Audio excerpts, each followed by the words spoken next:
Are you an investor or are you a trader? The answer may very well determine your financial future, and they are very, very different. And guess what?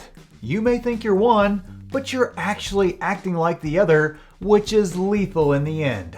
Oh, and who you follow on YouTube could be making that situation even worse. So let's get to the truth on what is an investor, what is a trader, how they are commonly and dangerously intermixed, and which YouTubers fall into which category, and a few of those may actually shock you. Well, what is going on out there?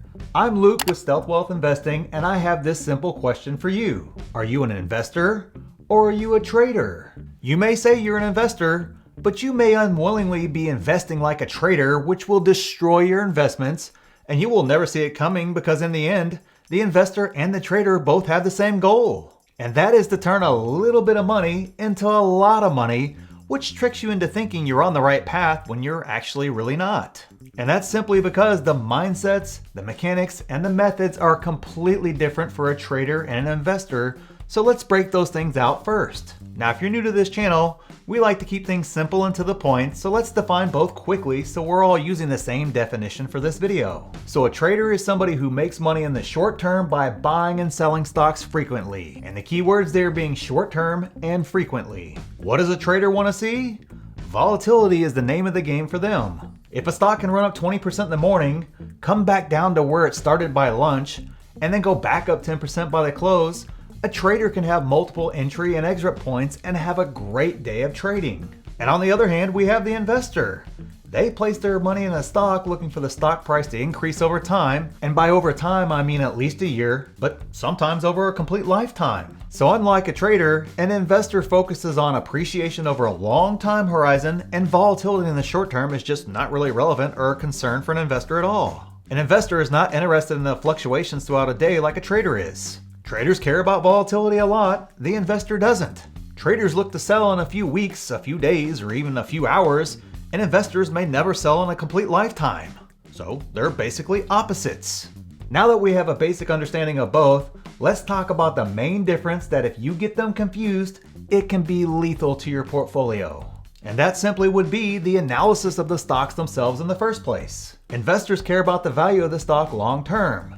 They care about things like what a company does.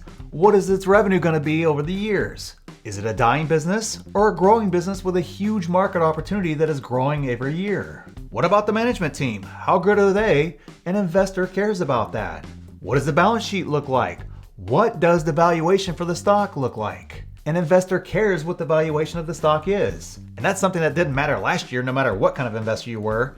But many people this year are finding out it does matter greatly for investors. But the investor doesn't worry about the stock being $20 today and $22 tomorrow and then $21 the next day. The investor is looking at what the stock will be worth in 5 years.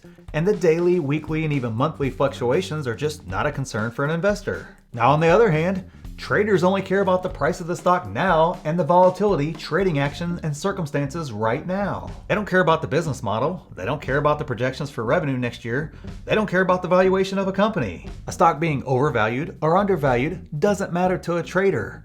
However, a stock being overbought or oversold does matter to a trader. Traders use technical analysis heavily, whereas an investor may not use it much at all. If a trader buys a stock worth $20 today and it moves to $30 tomorrow and they sell, that's a happy trader because they made 50%.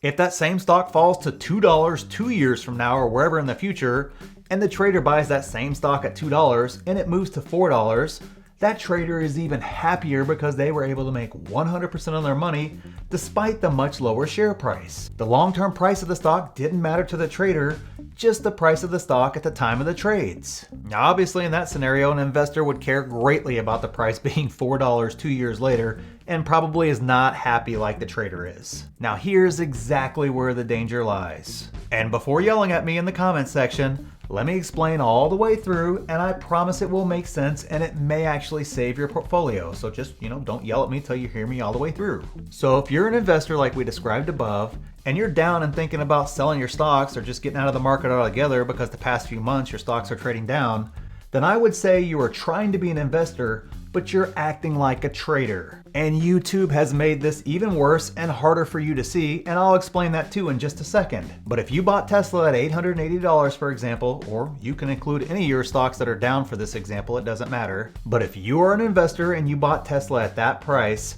my guess is you thought Tesla would be $1,500, $2,000, $3,000 or more in a few years, right? I mean, that's kind of the reason why you bought the stock. So if you truly are an investor, when it dipped this past month or two, why are you really worried about it? I mean, nothing changed fundamentally with the business. Elon didn't suddenly disappear. Demand definitely didn't go away.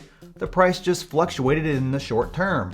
I still think it's going to hit my price target in 5 years from now, so if anything, this has just been a great time to add more if you have high conviction in the stock. In my opinion, nothing has changed for Tesla, Palantir, or many of the other stocks that we love outside of the short-term price.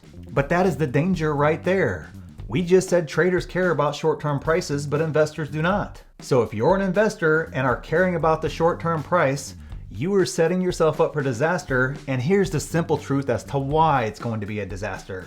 Traders do not panic sell or FOMO buy. Investors do not panic sell and FOMO buy. However, investors who do not follow the analysis required for an investor and instead disregard their analysis in favor of short-term price action, or basically to put it another way, an investor who acts like a trader, that person will panic sell and FOMO buy, ensuring they always buy the tops and sell the bottoms, and then they'll swear off investing as rigged or just crazy or just not, worth their time. And I'm sorry, but that's the truth for anyone out there, and YouTube is not making this any easier. There are so many great creators who are creating excellent content out there.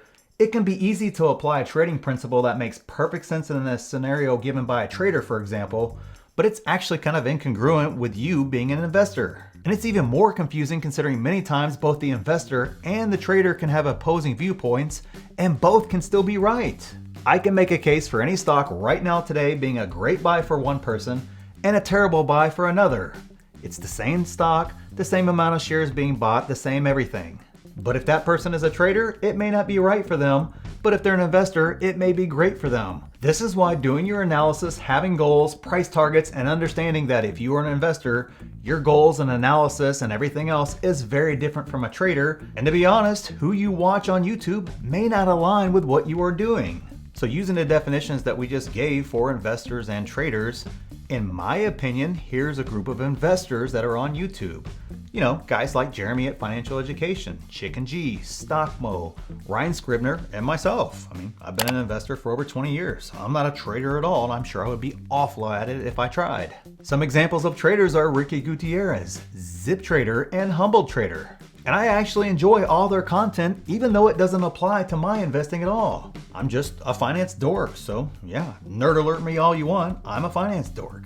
But if you are an investor, you have to be careful not to mix what Ricky is doing with Tesla stock into your plan for your Tesla stock. And if you're a trader, my opinion on what stock to buy may be a terrible buy for a trader because I'm viewing the stock 5 years out and the opportunity then. The price action now means nothing to me, so it's probably terrible advice for a trader. So align your viewing on YouTube with creators who are a match with your investing strategy, and it will kind of help lessen the confusion for you so you do not make a lethal mistake. So hopefully you got some value out of this, and if you did, please just smash the like button and subscribe. And if you're a long-term investor and you want to learn how to properly value a stock or how to create an infinite money loop, I have courses on that available right now in the private group, along with live Q&As, a super sweet private Discord chat, my watch list with price targets, buy and sell alerts, direct access to me to ask me anything you want no matter how crazy it is, exclusive videos, and a ton more that I know that I'm missing. So check it out, it's the first link down in the description. So thanks for watching, and we'll see you in the next one.